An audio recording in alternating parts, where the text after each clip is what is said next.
Bossman show here at Ben Howland. Mississippi State Bulldogs will be in town Saturday to play the Dayton Flyers at State Farm Arena. Holiday Hoops Classic. Coach Howland, how things over in Starkville today, man? Things are great in Starkville. We're excited to come to Atlanta and play against a very good Dayton team and a program that was obviously poised a year ago to be in the Final Four. They were 29-2. Anthony's done a tremendous job with that program. This is a great opportunity for us to play against a good team on a neutral site. We're really sad. When we scheduled this game, we thought we'd have a lot of fans be able to come to the game, but unfortunately they're going to keep it safe. And, there's no complaints from us, actually. It's probably a smart thing to do with the way this pandemic's been going here in most recent days and weeks. But we're excited about our team. We won 3 in a row, so we've got a little momentum coming in there now. We missed our starting point guard, Iverson Molinar, the first 2 games of the season, which was really difficult. And he's played very well in his return. DJ Stewart and Tolo Smith are the other 2 players that have been our leading scorers. But we've had a lot of good performances from a bunch of young guys, including Davon Smith, who hails from right there in the Atlanta area and is a really good player. So I know he's excited to get home and to play, there in front of, family and friends, even though they'll just be on the TV watching them close by. Yeah, playing State Farm Arena, too. Probably somewhere he's gone to see the Hawks play many a times and getting to play on that court, man, and living a dream for him. The Atlanta kids here, Coach, love to play down at State Farm, so I know he's really excited about that for sure. Yeah, it's always fun for players to play in the pro arenas. The one thing that always scares me as a coach, and I played a lot of games in Madison Square Garden when I was at the University of Pittsburgh. And when they see that NBA 3, they all want to shoot the NBA 3, yes. which is way further out than, the college 3. It's like, go ahead and shoot, where we shoot from, and, you can get out there, next year. Yes. A lot of guys do that, man. They want to show, I can shoot that NBA 3, just like – Yeah, since we play a St. John's, you will see those guys are going so the guard to keep the line is there. Yeah, I'm going to shoot from the NBA line. I would see it all the time on ESPN Big East games. I remember them, Coach. I remember seeing them, man. Yeah. Yes, indeed. Now, Coach, let's go back to March, Coach. You was going to Nashville for the tournament, right? And it was my birthday. March 11th was my birthday. I had a birthday party, everything, against the Knicks playing the Hawks that night, right? I get a text and the season's going to be over. I was coming to Nashville to see you guys play in the tournament up in Nashville. It was canceled. So for you and your team, how was that to go from we're gonna play this tournament, maybe win this thing here in Nashville, or to the big dance all of a sudden you to tell your guys it's over, go back to Starkville, go home, and how was that? I'll tell you, it was incredibly devastating because we were really poised to do something good. We had a double bye. We finished 4th in the league. The top 4 teams get a double bye. And so we were in a good position in terms of advancing in that tournament and really poised to do really well. We had Reggie Perry a year ago, who was the leading rebounder in the SEC and 4th leading scorer, who was drafted by the Brooklyn Nets. There was also a product from Georgia, Thomasville, Georgia. And we had Robert Woodard, who was drafted 40th by the Sacramento Kings, signed a guaranteed contract last week. We had, Tyson Carter, who was the 6th man of the year in the SEC, is voted by the coaches last year, and Nick Weatherspoon, who had a really good campaign as our starting point guard. Those were our 4 leading scorers. So we had a really good team. And it was just, I was crying in front of our team, just devastated for them to learn that our season ended. Not only that the NC2A tournament was canceled. So it was over. And, it was hard for everybody across the country. It was just a brutal time, and especially for those seniors like yes. playing in his, last year and had such a tremendous year. And so that's something that will always honestly haunt me. It's like, we'll never know what we could have done. Yes. They decided to not allow fans except for 4 family members for each player. And then at that point, they just cut it off. And, if you look back on it, what we're doing now is no different than then. They just didn't know enough how we're going to go forward with it. So they'll definitely have an NCAA tournament this year. There's no doubt about that.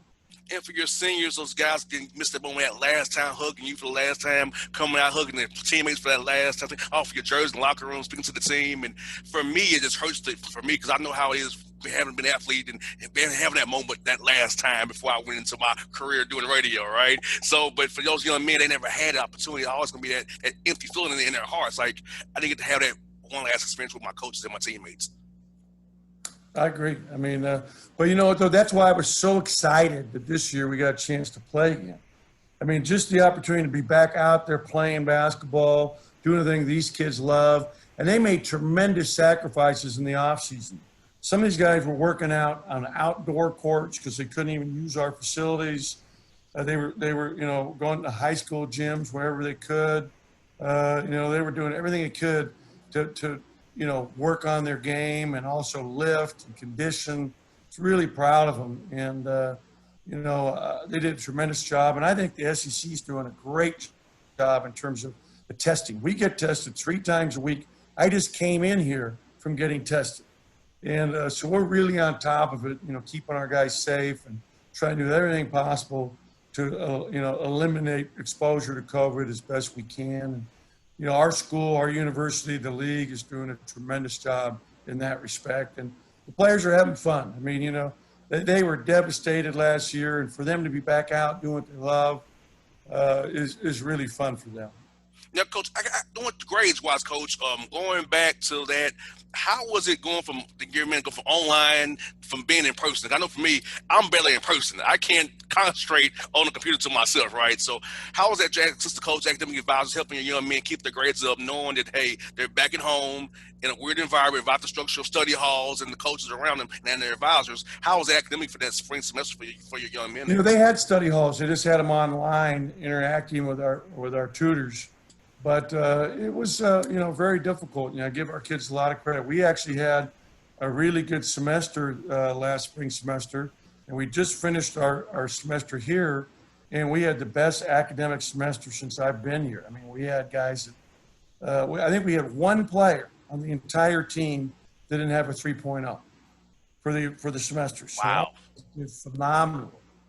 And the player who didn't was in some really tough classes, and I think got a 2.65. So I'm really proud of our guys for what they've accomplished in the classroom as well as on the basketball court.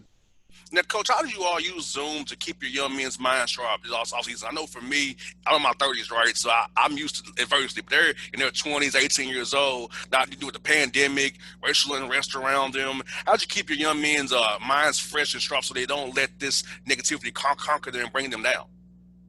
You know, we stayed in contact with them, but we also had them here on campus starting mid-June, and we could start working with them. The strength coach could. We started working with them, I think, in early July on the floor. But the parents of these kids are the key. I mean, it's always about mom and dad, and that they're the so supportive ones that really help kids get through tough times, and especially something like this. And you know, it's so important for kids to understand that, you know, you might be okay, but if you take it home to grandma and grandpa, and we've seen, you know, we had one of our players lost a grandparent to COVID. We have another kid I'm recruiting right now just lost his grandfather to COVID. So many people have been affected by this. There's no one that hasn't been touched by it at this point. And I am so thankful for the vaccine to be rolling out here in the course of these next few weeks and few months. And I will be first in line. As soon as they say I can get my shot, I'm there. I can't wait. You got that right, Coach. You know, I'm looking forward to it as well because, you know, I have asthma. I haven't left Atlanta since March the 15th. So I haven't been anywhere since March 15th. Now I love to travel, cover games, cover coaches, coaching practices. I can't do any of that stuff. I love to be out around people, Coach, and I can't do that. I've been here back here in my basement, walking around the neighborhood. I want to get out and see games again and see you all in person again. I miss that, Coach. I know, and it's going to be great. You know, I honestly believe by the time we get to August of this coming year, July, August, normalcy will be back. We'll have enough people vaccinated across the country to where it's going to, you know, stamp it out for the most part. And I can't wait for that day, you know, where I can get back to not having to wear a mask everywhere you go, because that's what we have to do right now. Mm-hmm. Each other safe. Now, Coach Maskis, man, for as your players, and we brought back on campus, how'd you go about getting them ramped up so they don't have those injuries that nag all year long, a hamstring or groin, a quad, a knee, and ankle? Because you know when the guys have been inactive so long, getting them back into Yeah, but our guys weren't inactive. And again, I okay, mentioned we got a chance to start having them work out with our strength coach in June. okay, We have the best strength and conditioning and performance coach in the country here at Mississippi State. We have the biggest performance center and weight room for any basketball program in America, NBA or college. wow, I didn't know And that. this guy is phenomenal, Colin Crane. I'll give you an example. The last 3 years that he's been here, we haven't had a player miss an SEC regular season game because of injury. Wow, That's unheard of. So we're really blessed in so many ways. And our guys are really good about recovery. You know, we use cryotherapy. When we didn't have COVID, they get massages twice a week. Really do a great job eating right and sleeping properly. All that goes in to keeping yourself healthy and to peak performance. and Coach, how's it been for you to recruit via Zoom? I know you don't want to see players in person and families in person. How's that been to recruit via Zoom, bring guys in there? Yeah, you know, it is what it is. You know, when we do it, and, you know, it's part of how you communicate now. But I can't wait to get back in the gym and see kids in person. They get a chance to sit down with them and their parents, interact, have them come on our campus. And I don't think they'll probably be allowed to come on campus probably sometime this summer. But it is what it is. You know, we just deal with it and do the very best you can do. And like you said, you got a young man from Georgia here on your roster right here up the road in Loganville there. So talk about how important is recruiting to this part of the country, find those diamonds in the rough here in Atlanta and bring them to Starkville, because I know it's easy to drive from I-20 over to Starkville from over here. So talk about how this city of Atlanta and state of Georgia is good for finding great players. Yeah, well, like I said, we just had Reggie Perry leave and go to the NBA out of Thomasville, Georgia. And then Davon Smith was a top 35 player in the country. I mean, he is really, you know, he wasn't no diamond in the rough. He's the real deal. Mm-hmm. He's recruited by a lot of big-time schools, and we were really blessed to get him. He is a great kid, comes from a wonderful family. You know, he's really, really going to be a heck of a player here, very talented. He has a 46.5-inch vertical. Wow. At 6 feet tall. So I know, Bossman, that you can get up. But not anymore, Coach. and a half. Not anymore, Coach. Hey, I've succumbed to being lazy and eating food too much, man. Welcome to the team. Yes, I have succumbed, Coach. I have no ability left, man, than just to talk on the radio, man. Let me tell you, he can fly. He's a very good, you know, decision maker. Shoots the ball really well. I'm really excited about him. He's going to be special. So no question, Atlanta puts out so many good players. Everybody recruits Atlanta. I had a kid named Jordan Adams when I was head coach at UCLA out of Atlanta, Georgia. It was a first-round draft pick, played in the NBA. We went with the Grizzlies, really good player. He played at Oak Hill his senior year, but great player. So I've been blessed. I had a kid named Tony Parker who played out of Atlanta, was a really good player. So, you know, Atlanta's been good to me, and it has very good coaching at the lower levels. They do a good job developing kids. And that's one of the great things about it. They get good coaching early in their careers. That's one for you, Coach. What's been your quarantine hobby? I know I told you off the air, I learned how to play the guitar. That's my hobby. So I'm a movie buff. I love movies. So all I do is, like, I've seen every Netflix series that you could possibly imagine. All right, Queen of the South, The Punisher. I've seen a bunch of them that I love. Of course, I've seen, you know, Ozarks. And, I mean, I really, really enjoy watching good movies, though. And so I've been sad that I can't go to a movie theater anymore. And I'm sad for the movie theaters because, you know, they're going to have a hard time coming back. But at the end of the day, I love watching movies. I love watching film. And I've really enjoyed that during, you know, the COVID time. That's what I was doing. I hear that, Coach. I tell you, man, that guitar thing, man, it's hard, man. I thought it was easy. Maria taught me a lesson.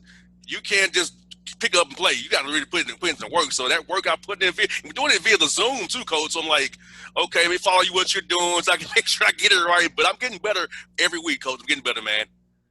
Well, that's fun though. That's a great hobby too. To play the guitar is special. That's really, and you can do it for the rest of your life. Yep. So I'm glad I'm keep on getting better, coach. Hopefully I can come play with some for you guys in the tournament once. I didn't have me as entertainment in between games to play. Hopefully I can have for you guys. So who are you patting your guitar playing after? Who's your hero? Man, I don't have one yet. I'm just trying to get the basics down, coach, so I can maybe be the boss man. I'll be my own inspiration, my own style to it, man. I'm just trying to get good, man, so I can, maybe do backup for somebody one day. Because I'm done. I've been in radio for 10 years, coach. I don't know if I'll do it the rest of my life, but I'm doing it 10 years. I want to find someone to do it outside the radio eventually. So maybe he'd be playing music the rest of my life. Who knows? That sounds sweet. You got it. One thing I tell my players is you got to do what you love to do and you're passionate about. And I've been really blessed as a coach to do something I've loved my whole life. And it's so important that for these kids to understand that when they're done playing, they've got to find whatever it is. I wanted to stay in and be around basketball as long as I could. And so I've been incredibly blessed. And finding what you love to do and you're passionate about is everything. Got that right, coach. Like I said, for me, I've been on radio since 2010. I got out of college in 2009, so I've been doing this for the last 10 years of my life. So radio's been in my life, my whole adult life, man. So it's been a blessing. Let me tell you a story. When I was an assistant coach at UC Santa Barbara, we had a young little student that became our radio guy there named Jim Rome. Yes, Romy, the jungle. Romy. So Romy, I've known since he's like 19 years old. He's done quite well for himself. Yes, I love Jim Rome. He's very irritating. I love him. He's a gaucho. Isla Vista. He's always gaucho. That's my hometown, Santa Barbara. Yes, indeed. Yeah, you got Joe out there now. I remember the Big West. I was a little younger. I watched with my dad, the Big West out there. So I remember those battles you always have out there with all those teams. UNLV was out there with you guys as well. Yeah, no, that's what we beat UNLV the year they won the national championship in 1990 with Larry Johnson, Stacey Ogman, and Greg Anthony. Those were great times, and that was really a great league then when we had those teams together. We had, like Utah State and Boise State and New Mexico State, UNLV. It was really a heck of a league. You know what, Coach? My dad gets kicked out of this, Coach. My dad gets kicked out of talking to you guys. He knows you all from watching sports. He's like, he'll have him on your show. I said, yeah, Dad. He said, my dad gets kicked out. I said, let me talk to all you coaches. He's watched all his life and saying his son talks to him. And he's like, son, you make me proud every day. Talking to these guys I watched up and show you when you was a kid. So it's just fun to me, Coach. Well, did you give your dad some love from me? That's nice that he made you stay up and watch those games. Because those games came on like at midnight your time. He would make my mom crazy, Coach, and he would have me up late watching ball with it. What a great dad. Yes. Coach, I was at Hawks games, Braves games, Falcons games with my dad. The World Series, I was with my dad when we won. I was 9 years old. I remember that. When we won against the World. So, it's the Indians. I remember that. Fulton County Stadium. So my dad helped me become who I am today, teach me about sports from yay high to now. He still gives me stuff about old stuff I didn't know about. So yeah, my dad's been like my shadow producer almost. Well, you know what I'm gonna have to do? I'm gonna have to send your daddy a shirt, man. You're gonna have to give me his address. Okay. And you tell me what size. We'll hook him up with some Mississippi State swag. No doubt, Coach. My dad is 79 years old, Coach. He's still going strong, man. He loves his sports. He loves it all, man. He's always in my ear, man. So I'll send Matt. What's his name? Jermaine McHenry Sr. Because I'm the junior, so he's a senior. Okay. That's my dad, Jermaine McHenry Sr. I told him about you. He said, Ben Howland, I remember him, son. I sure do. So my dad loves it, man. That's great. That's awesome. I mean, sports is such a great thing. And you know what? Basketball, and in particular, March Madness, is the greatest sporting event in the entire country every year. It brings more people together from everywhere across this country. I think it galvanizes the country. It's always so fun. Those 3 weeks are incredibly special.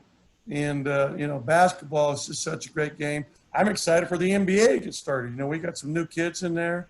You know, I've coached 26 guys that have played in the NBA. You know, Russell Westbrook, Kevin Love, great players. You know, Trevor Ariza, Aaron Aflalo, Jordan Farmer, Drew Holiday, a lot of big-time guys, and I'm really excited. We have 3 guys now from Mississippi State: Quindary Weatherspoon, Reggie Perry, and Robert Woodard now in the NBA. So it's thrilling for me. I love basketball. Coach, this is the best, man, and I'm looking forward to our Hawks here, man. We have some good talent here. A lot of young guys on our team. Looking forward to it. No, I'll tell you what, they did a good job. I like their draft picks. I like what they're doing with their roster. They picked up the shooter from Sacramento Kings. They're doing a really nice job. Yes, I can't wait. We're going to be good again once more. We had 3 years of a little hard times, but, hey, the Hawks are back, Coach. Back. I can't wait. Well, Coach. Should never gave up Millsap. You know, giving up Millsap was a mistake. Yes. Paul was my guy, too. I miss Paul Millsap. I hate he's in Denver, man. That was my guy. Him, Al Horford, Kyle Korver, Jeff Teague, and those guys, man. Jamari Carroll. Man, those guys were I miss all those guys. I miss all those guys. Heck of a team, man. Yeah. But it looks like they got something going again. I like the kid they got from the Houston Rockets, you know, the center that they have in there now. Clint Capella. Yeah, I mean, they're going to be good.